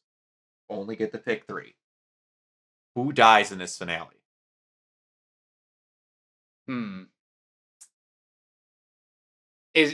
Does that include Vecna? Because that's number 1. Excluding him, people on our side, everyone in group kill Vecna. Who dies? Well, you can include Hamilton in that, and everyone involved in that group. I think she's dead. No, she's dead. Yeah, I think she's very dead. Because I can't remember if it's Dr. K, right? Yeah, Dr. K. Dr. K. So we're all agreeing on Dr. K. I have a feeling she's going to get killed by Hopper. You know what? I'm going to say... I think Kali might do her in. Because she has the most... Because Kali has the most beef with her. That is very true. Okay, so... We have 2 more options. And we don't have to all agree on them. We all get choices here. I honestly think Hopper might bite it. The reason I don't think that is because they already had their chance to kill him in season 3, and then they didn't. So I don't buy that they're gonna do a no for real. That's the thing, though. They had that with like 3 characters on that team now. Because you can't. because you're gonna go through the entirety of the show and never have anything actually go wrong with Joyce. And her entire plot line's been keeping Will safe. So I don't think you can touch Will or Joyce because of that. Yeah, Plot I agree. Plus, they've also like telegraphed like Hopper doing suicide. Well, I don't think this is going to happen, but I would say if there was two most likely candidates, and this people would get mad, probably Dustin and Steve. This is based on a preview, and I think they're doing it to throw us off, though. You do see Dustin horribly crying over someone as he's being held back. Well, I think it's the you die, I die, but here's the reason why I think it'd be Dustin, because then he can have his Eddie moment. Good. I can actually see that being the case. Okay, so you want me to seriously write down Dustin for you? Free? You know what? Like, that's like my far pick. Like, if the sports, like, you're in the hunt for a wild card spot, like, that would be mine. Okay. Mike, for that, as much as it would piss everyone off, I think Steve might bite it. I think Steve's going to. I'm gonna because he's gonna have his Eddie moment. Yeah, the weird thing with me is if I do not believe if one of them goes, the other one's going. I think because they said that point blank, if one of them dies, the other one has to live. And then you go into it, how is Dustin going to be if Steve dies? Because he's already lost Eddie. He's gonna be a wreck. He's gonna be a wreck. I'm going to throw a big one that I don't see happening, but it would be fucking wild if it did, is I'm going to write Mike. Because, I'm going to be honest, what has his plot point been this entire season? Like, that's the only scenario I could see 11 biting it if Mike agrees to stay behind. Mm-hmm. That's the only possible scenario. Yeah. Because Mike would not leave 11. Like, he's like, hey, look, I promise I'm always going to be with you and protect you, then we're going down together. And do you know what they could do? Do you remember the big thing, like, we're going to go somewhere really pretty that has waterfalls? Oh, and let me guess. They show that scene, and it's in the afterlife. Or it's somewhere in the abyss taking down Vecna that has waterfalls where they're like, hey, at least we got here. I could see that. All right, so for me, I have Dr. K and Mike. For Mike, I have Dr. K and Steve. For Bria, I have Dr. K and Dustin. What are our third choices here? I don't. I'm gonna be honest with you. I'm gonna write it because I want her to fucking die. I'm putting Kali. So that's my third, because I want her to die. I mean, fair. I'm one of the few people who didn't hate that I think it was episode 7 of season 2. Like I didn't hate it. No, that was one of my favorite episodes of season 2. I don't get why people hate it. It took away from everything. Some people are just so. They have such tunnel vision that was also clearly a backdoor pilot. I was gonna say that, but like people have such a like tunnel vision that anything that's not the main story, they don't like just because it's not the main story. It's filler. Yeah. So all right. My third pick. I don't actually believe this is gonna happen. It would just be kind of funny imagining how Murray kicks the bucket. That was one I was going to put on my honorable mentions. Because I could see him saying another freaking Santa Claus line where he delivers some explosive, right? They do have a bomb. God damn it. I hate myself. He's going to die delivering that bomb saying Santa Claus brought a present. Damn it! Hey! Oh, you know what? Mike, I have to ask you this. When that new animated Stranger Things thing comes out, are you and Cameron going to cover that? Tentatively, yes. It depends on when it drops, because to be honest, we haven't really been doing a good job of keeping up with a lot of Netflix's releases. Well, I mean, they never promote. Yeah. All right, Bree, do you have a third? You have Kay and Dustin. I'm just trying to think logically. Like, this is like, they don't have the balls to do it, would be like Mike and 11. I don't think that's going to happen, in all honesty. Okay. But I guess if I had to pick anyone, if we're just going to mercilessly kill a child, you know who I'm thinking. I love how we're all like, we have a team of adults. We're all like, which child are they murdering?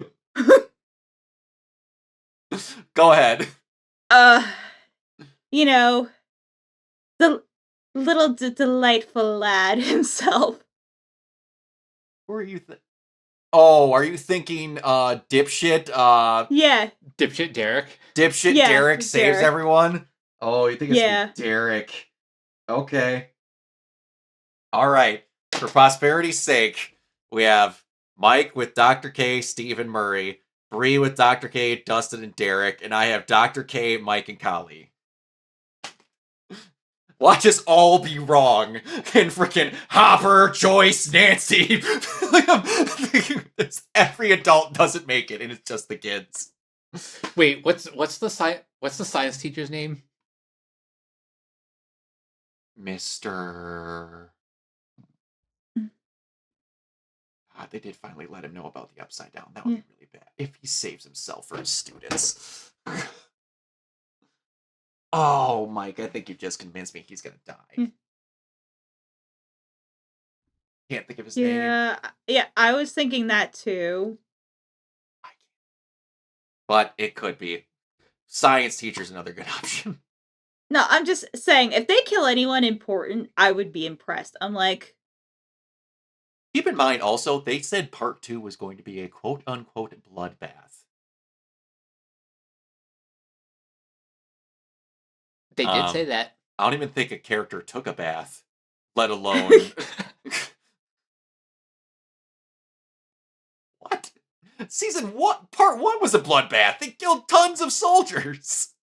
The only thing people that died in part 2 was the 2 soldiers that Nancy and Hopper shot.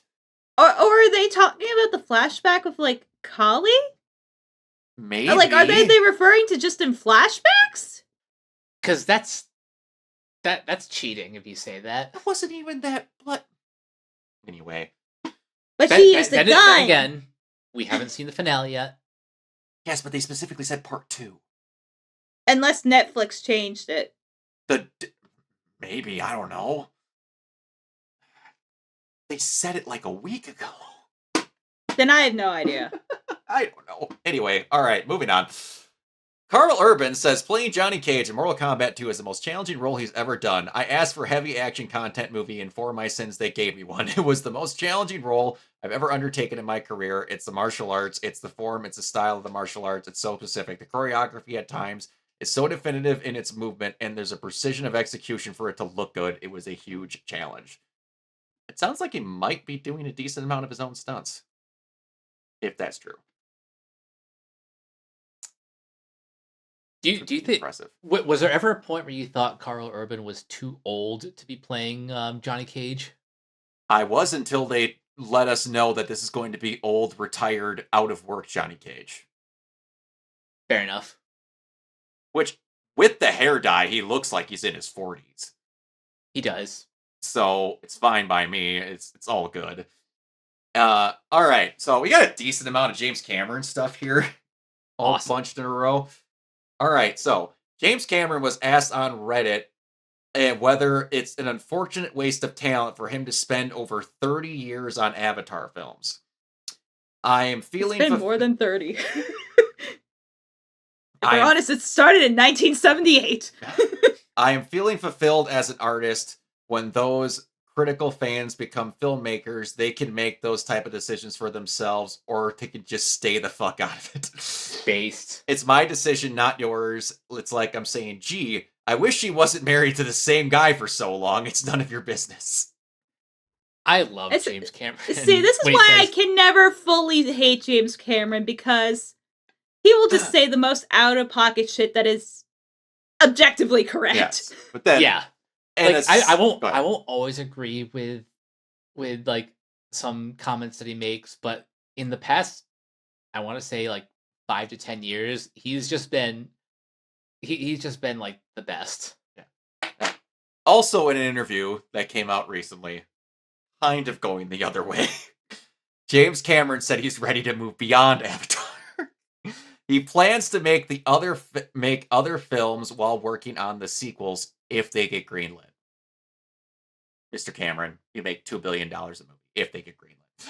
I've got other stories to tell. I'm going to pull back from being as hands-on with every tiny aspect of the process. I look at other people my age, it's like they're just punching a clock waiting to go. I have more ideas than I could ever act on in a lifetime. I've got shit to do. Cameron says he'll hold a press conference to reveal the ending of Avatar franchise if the 4th and 5th films don't happen. I'll tell you what we're gonna do. How's that? Here's the thing. I don't buy this false modesty bullshit of his. Avatar Fire and Ash is going to finish making at the absolute lowest. Oh, it's gonna 1.6 billion. Yeah, it's clearing the billion, no problem. Like, is it gonna make as much as Way of Water? No, but here's the thing: Way of Water had like over a decade of anticipation. Mm-hmm. But here's the other thing: Fire and Ash is actually holding better than the Way of Water was. So it could. I mean, it speed up there. I mean, it could leg out. I'm not sure if it'll have like Titanic type legs or original Avatar legs, but probably I could see it still being in theaters in February. Yeah. It could be. But yeah, we'll see. He also said, "No, Jacob, I don't think any movie's topping Neja 2." But I saw in another interview too that if they somehow didn't get made, that he would be willing for there to be novels that got made. Yeah, I saw that quote, and his response is actually kind of funny, where he says like, I had this idea of doing novelizations, but people don't read. Yep.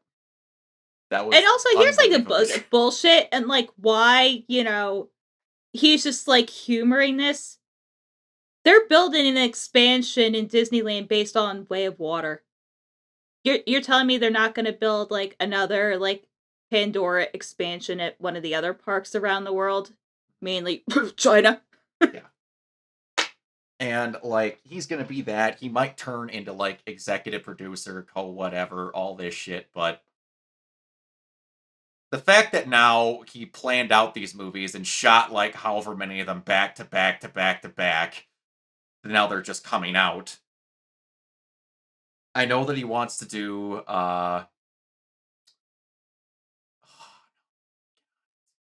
Alita, and then there was a zombie movie. He just talked about it in an interview and said that might be the next movie that he makes. Some interviewer that was talking about Way of Water or Fire and Ash mentioned it. No, Ghost of Hiroshima. That's what it was. That's the one. Yeah, Ghost of Hiroshima. But because I'm gonna be honest with you, I would kind of prefer that because it made that type of film in like a hot minute. And also he might just do another documentary again. Yeah. Because his touch on something talking about Hiroshima because isn't it based on the book of the guy that bombed Nagasaki and then he rode on a train and then was there when they bombed Hiroshima? Isn't that so. I believe that's crazy. That's insane. All right. So we have a quote here from Ano that I don't think I've agreed on a quote in a while from him this much. Neon Genesis Evangelion director Hideaki Anno doesn't believe creating for the global market is the way to go. I'm sorry, but the audience will have to be the one to adapt. I get what he's saying. I'm not sure if I 100% agree with that. I think there needs to be more variety of anime that isn't Oh, I got that wrong, necessarily Jacob. Japan focused. But I get what he's starting to say, and it's most of what he was talking about was anime style films and stuff like that. One thing that and what I think he's trying to say is that if you make something that's attempting to please everyone, you please nobody. That much I Yeah. agree with. And like, if you're trying to make an Americanized, pleasing version of anime, you don't need to because Americans already watch anime. This kind of happened already. Yep. Yeah, I think, like, for me, we need more, like, Science Saru type of situations. I mean, this has been happening in anime for a while. There's probably more foreign people working in anime now more than ever. Yes. I think we just need more perspectives because we actually said this I said this on the podcast that Mike just, we released it today with the animation podcast. So much of anime, yeah, you'll have like your gotcha kuchas and like, maybe a dozen shows that like break out and then like you're returning like popular shows. But so much of anime is fucking garbage. Like it is just otaku bait garbage. Like they don't have to push a lot of units because those fuckers are gonna buy it every single time. Mhm. And we just need more diversity in storytelling. You know, and compared to like other parts of the world that you're seeing, like in French animation or to an extent American animation, where you see different types of stories. Absolutely. Yeah, and like it's not even that new of a concept. Like anime has done adaptations of like Western literature like several times before. Yeah. Yeah. It's all right. So I don't know if any of you've noticed. I've been kind of a fan of Gachiakura. No. I've never mentioned it, but I'm kind of a fan. And I'm also a giant fan of K-Rana. And the more that I hear about them, the more I become a fan.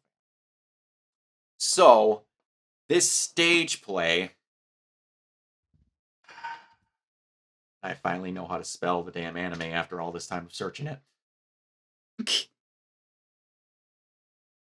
For those of you that don't know, Gachiakura has a very, very diverse, what do I want to say, cast. It's very well rounded. It's got a lot of stuff where you're not everyone's looking like, oddly enough, a white character just living in Japan. So you have this here. So I'm going to point out a problem that some people are having. That the main characters, and they're going to come up here, right here, where I can get a better image of where the problem is. There's certain characters that are in this image that don't have the skin color that people are happy with. Mm-hmm. And it's right on the top there. Jabber, the guy with his teeth by his mouth, right below him, character named Simiyu. And the guy in the yellow there, off to the right of Simiyu, named Archicorvus. In the anime, all three of those characters are very obviously black. But apparently not black enough for the black anime community, who got mad that they weren't black, even though they were depicted as black, voiced by black characters, but yet were not black enough for some members of the African American anime community, that they had to bitch at people for calling these characters black. Say that one more time. Yeah, I mean, look, we all know Piccolo's black. Yeah. Like, Well, yeah, you everyone just say mentions that. Well, it's like I'm going to show you some pictures here. Arca Orvis. Apparently, just gonna, show a thing here. Apparently, this character, and yes, this was one of them, when they were bitching at it and they brought this up, this guy's not black.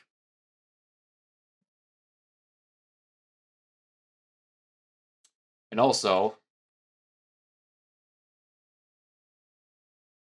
neither is this guy.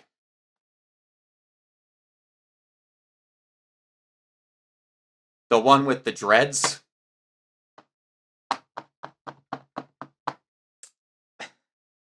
Like, because the alternate is, yikes. This guy. Yeah. This guy there. So anyway, Kay. So the thing that happened is, if you can see off these characters here, is that they do not have blackface, but they have like tanner, like whatever, and Piccolo even got voiced by. That's one of those things where Knuckles is also a black character, but this is like in that list of people where they're actually black characters. But so for this stage play, people made a big deal that that they were being played by Japanese people and in all Japanese production. And then Kay got on Twitter and was talking about how I have to get her points right so that I don't kind of screw this up here. But, like, unfortunately, this has been, like, an issue a lot with these anime plays, because I remember, like, with Tosin, another character, very clearly black, played by a Japanese dude, and a lot of times they do darken their skin, and yeah, it's not great. Yes. So she made a comment that she asked them specifically for those three characters to not do blackface and to not do any kind of whatever, to please search for a African descendants, any type of thing for these characters so that they're properly represented. And they basically told her, we're not going to do that. And then a good chunk of the internet decided to go, fuck Kay, she should have, they should have more control over this. And the fact that this is happening means that she's a piece of shit. They is a piece of shit. Except that's not how that works. Like, at all. She has some creative say, but Shueisha is the one who's making the final calls. The production committee is the one who's making those calls. And, like, here's the thing is, there are, like, mixed race people of, like, African and Japanese descent. Like, I'm not sure the amount, but definitely because of, like, American service members over there, there's enough of a population. Oh, yeah. Oh, yeah. Absolutely, 100%. Yeah. And it's just, Kay asked for them to fix it, to not do these things. And probably the most unproblematic person that I've seen who's a mangaka for a long time, who I openly loves to interact with their fans. How about we stop being assholes to a person who just got their work out? The person they trained under said they've surpassed them in being a mangaka, and it's going to be a high-quality anime that's going to be out for a long time running now. How about we stop trying to start a fire for it? Because someone brought this up, and it made a lot of sense to me, that every week it went by, they couldn't understand why Gachiakara wasn't talked about more. Why it wasn't in the zeitgeist at all times, other than, oh, it's a good show. And then it was the TikTok that I saw, and it went, because they don't have anything controversial about it. It's just a good show. There's like no bullshit in anything that they've ever tried. They haven't done anything that was super disrespectful. And none of the voice actors have ever done anything wrong. Talking about how shows genuinely sometimes only get more popular if something fucked happens with it. Or if the community was really dumb. Which is sad. Yeah. That's the state of affairs we're in. That a show's popularity sometimes can depend upon if there's a controversy with it or not. I mean, it's literally the same thing that I said earlier about, the Avatar fandom. Yeah, The only thing I ever hear about Avatar is from people bitching, that Avatar's like culturally relevant or like debating it. Yes. Meanwhile, James Cameron's going, hey, Yeah. please sign my check. So I can go down in the Marianas Trench and do another expedition and do the shit I actually want to do. I'll actually get down in there. Those stupid people. All right. So one of these isn't a social media was a mistake, so we're turning the other one for that. Since it's not as dark, but it's still stupid. But we'll do the first one first. So YouTube did a thing. YouTube banned a creator for putting a business email in their video description. Their moderation tools flagged it for directing users to another website. Oh. But those AI are going to be really good for QA, right? Oh yeah. Oh, did you hear that thing about today that 20% of YouTube's like slop now? Oh yeah. I'm shocked it's only 20%. I know, right? Absolute horse cow garbage. Just absolutely terrible. Speaking of absolute garbage, this was something that we needed to talk about because it's going to go past just editing regular art.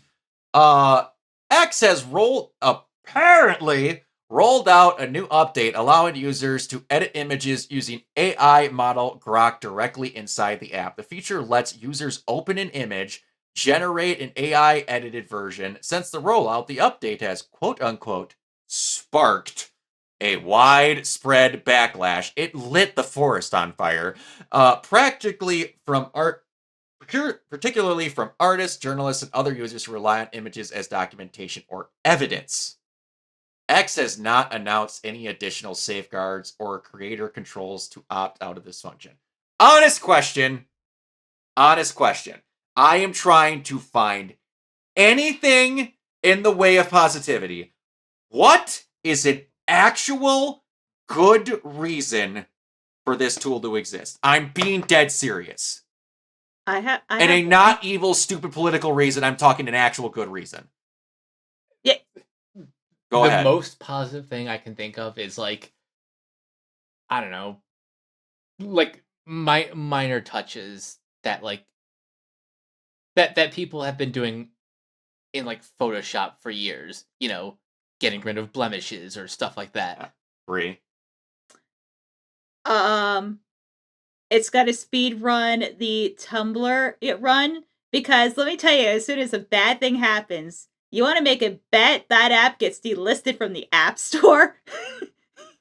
Yeah. Because wow, the ability to edit any image, I can't imagine anyone would ever abuse that. What are the odds? It's already being abused.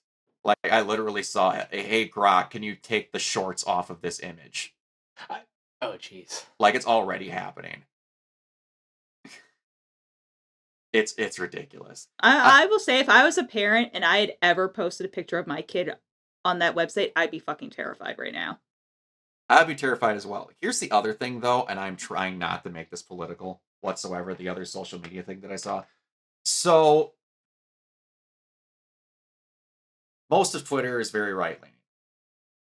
Most of Blue Sky is very left-leaning.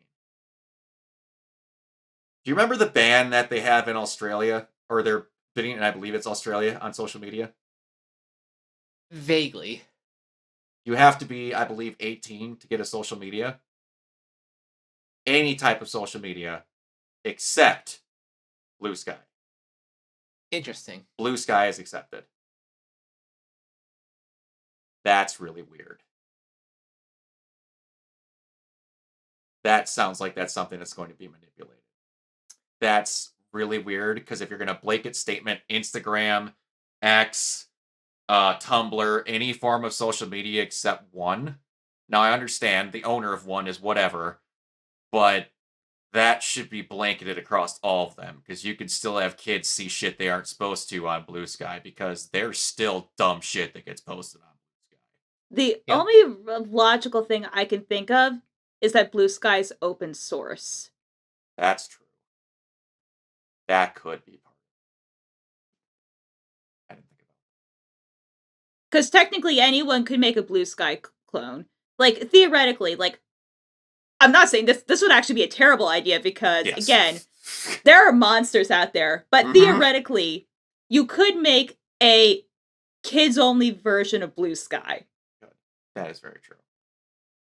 Which, I'm going to tell you, nobody would probably want to use it. Oh, no, I can think That's of the several... downfall. No, I can think of several people who would use Well, it.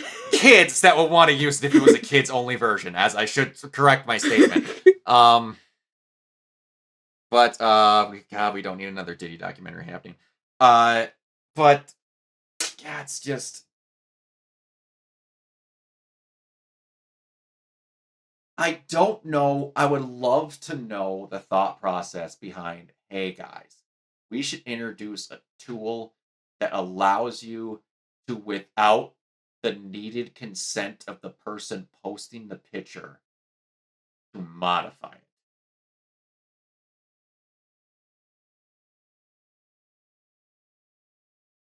I wonder if how quickly they're going to get C&Ds.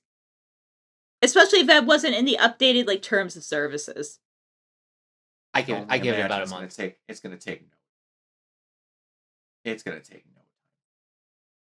Because you're going to see some very sickening things come across that, and a lot of it's going to be. A lot of it's going to be. Oh, of course.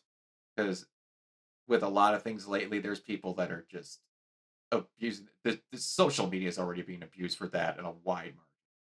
But yeah, it's but all right. Anyway, that is all that we have. We don't have anything else to put in here. A good chunk of what we had was all the AI stuff with Larian and Sandfall, so it wasn't as long as we thought it was going to be. But Mike, where can everybody find you? You guys can find me on various social media sites at Captain K42. You can check out my quick thoughts on letterboxd.com/CoachK42. And you can follow Renegade Pop Culture on Facebook and Blue Sky at Renegade Pop Culture. You can also find us on YouTube at Renegade Pop Culture or here on Organoid Zero. Yeah. You can also find us on Podchaser. Consider supporting our Patreon at patreon.com/Renegade Pop Culture. Listen to all of our podcasts on Spotify, Apple Podcasts, or wherever you listen. And last but not least, everything can be found at renegadepopculture.com. You can escape, so do we. Free.